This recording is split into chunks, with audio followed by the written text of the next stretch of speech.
Skirmish Season 12 is almost over, there's just one weekend left, and last weekend I competed in a Blitz Skirmish as well as a Living Legend Skirmish. I managed to top 4 the Blitz one and just win the Living Legend one outright. And I have the Cerebellum processors to prove it, because that's the entire reason I was playing these skirmishes. And I also did all of this playing one of my favorite decks, which is -IO, or in Blitz it's -database.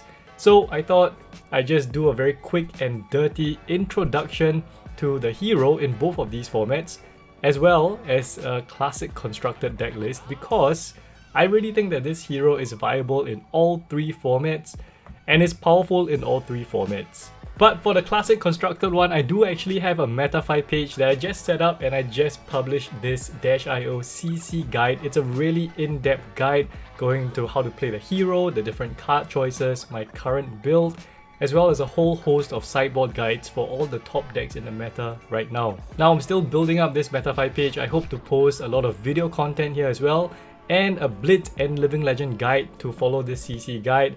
And of course, other things like live streams, some playtest sessions, maybe some in-depth looks into our testing process as well. So I'm not going to talk too much about CC. So let's dive into the next most relevant format, which I think is Living Legend. And this is the exact list that I brought for the skirmish.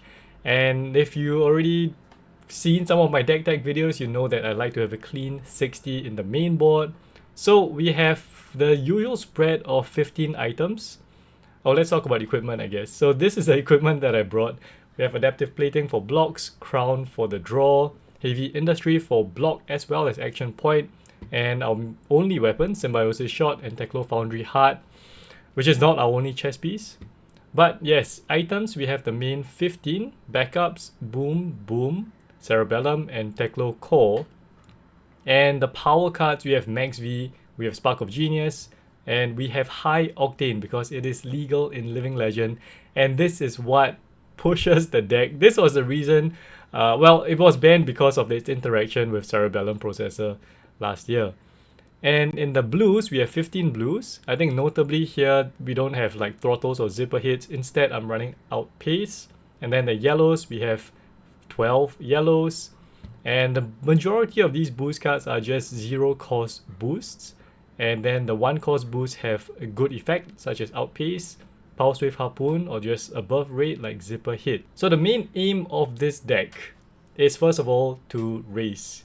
Because High Octane and Max V turns, those usually, ideally, you want them to push over 20 damage each turn. And if we pull off, just 4 of these 6 cards, those are 4 very strong turns. And of course, the Living Legend format now, there is a lot of Briar. And of course, Briar is a deck that just races very well. It's kind of broken, to be honest. And it's also the reason why we have these Outpaces, because they have Face Purgatory. And we do need to kind of play around that, and we can just dodge it by not letting them block with it. So that's the reason for these Outpaces. However, in the format, there's also a lot of potential for you to get fatigued out. I got fatigued out against a Dromai before, even a Prism, and there are Icelanders and Noos and Iras running around. So for that strategy, we actually change our chess piece and we bring in a more combo focused build. So you might have seen this. I think there was a top 8 -IO in Battle Hardened Singapore in Living Legend. So they were running like Twin Drive, System Resets, Tomes, Optical Monocles, as well as Heavy Industry Power Plant. And I've opted for this to be in the sideboard because I think this is more useful when it comes to decks that can fatigue you. And then you can just either add more cards in, or you can take out a bunch of different cards. You can swap out maybe the Outpace if it's not relevant in the matchup, or Expedite if it's too low impact, and just play in all these combo cards. And how this works is that with Heavy Industry Power Plant, whenever you boost, you get a resource. So you want to maintain your resources or even go up resources when you play this card. And you want to make sure that it's a powerful turn that pushes maybe 30 or upwards of 40 damage. And you do that by having High Octane. You do that by having Cerebellum Processor, finding a Max V, maybe even going off with system reset, and then you have tomes for extra card draw and also using the action points, and you have monocles to dig for the cards that you need on that turn. Alright, so all this is a bit complicated. Let me start with how the power cards work. High Octane, you only really want it in the mid to late game. Early on, if you have a High Octane but you don't have any counters on Symbiosis Shot, or you don't have Cerebellum Processors, you don't really have a way to spend all those action points. Unless, you play out a bunch of items from hand. So not super useful early on. And of course, Max V is just a big finisher. You want to boost 3 times and then play this. Hopefully you play this a couple of times in each game. And those 2 cards are the reasons why we are running all these 0 cost cards. Expedite, Fast and Furious, Sprocket Rocket, 0 to 60. Notably, Sprocket Rocket and Fast and Furious can be 0 for 4s, so you always want to play into that and try and get them to the 4-point breakpoint. And honestly, the game plan is pretty similar to CC. While you are boosting, you're trying to find items off the top, and you're trying to set up for your big power turns while pushing damage and setting up at the same time. Spark of Genius is still one of the most busted cards in the deck. So very straightforward. I don't know what else I have to say about this. I'll probably do a guide on Living Legend and Blitz and post it on Metafy as well, where I can write down my thoughts so that it's easier to understand. Right now, I just want to go through what I've learned over the past weekend. So I did actually bring in Twin Drive, System Reset, and Tome. I faced a Dromai and Optical Monocle.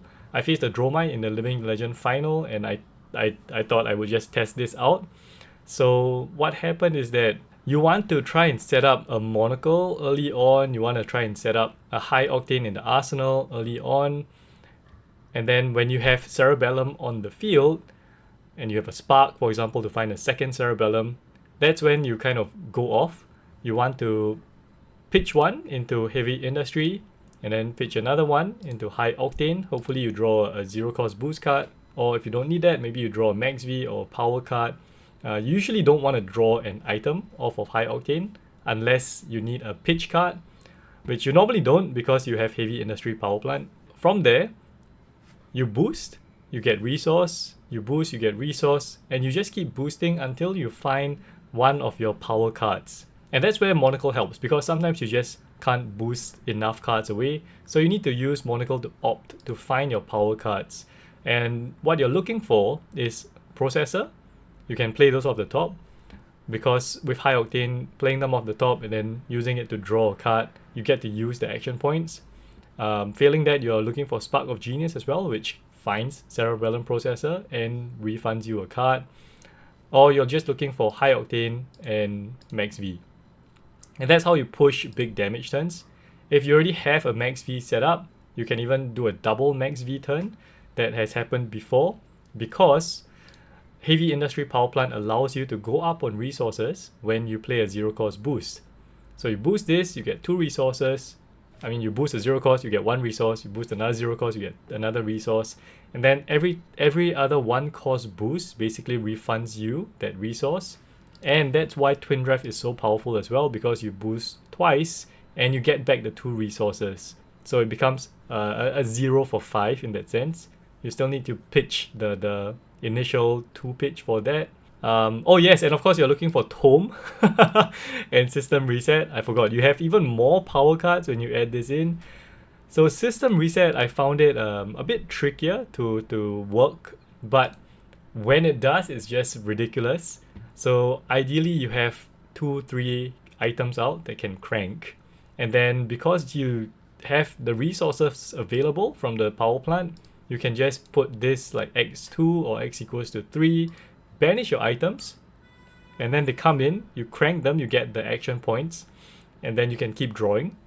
Don't forget, if you already have spare action points, you shoot the gun first, so that when the items come back in, they trigger again and give you more counters on your Symbiosis Shot. So that's a good way to utilize the damage from the gun. Ideally, you're just drawing a bunch of cards that turn and sending a lot of damage. You can play out 4, 5, 8, I don't know, 2 to 3 hands worth of cards just on a big turn like that.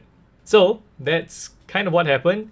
I goldfished the deck a lot before going for these events, and it was just pretty fun. Like, I'm more comfortable with the main 60 and just sending damage, but I will be trying to play a lot more games with this Living Legend list, because it is, I think, going to be a more relevant format.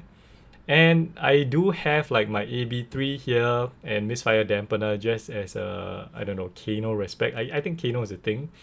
But like I said, there's also Icelander.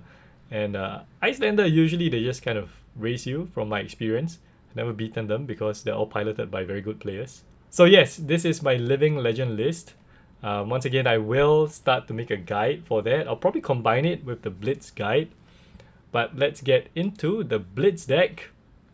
And in the Blitz deck, okay, so the equipment, we have a bit of a difference here.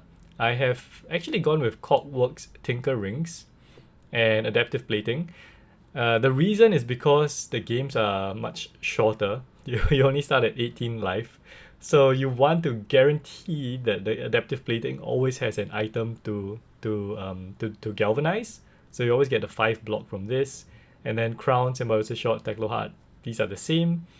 In the main 40 cards, and Blitz, you can't go over 40 in your deck.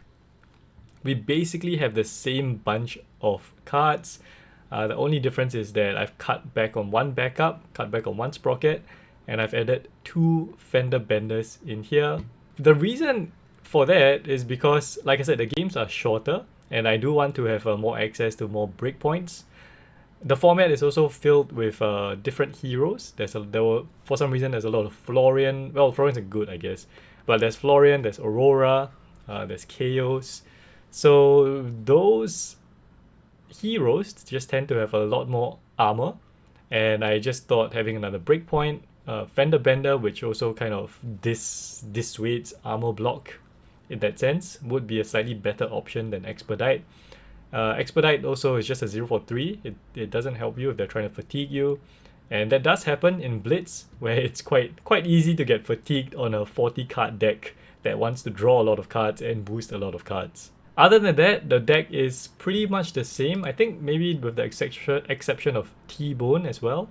So there's no T-Bone in the Living Legend list. Once again, I think just for reasons to do with equipment.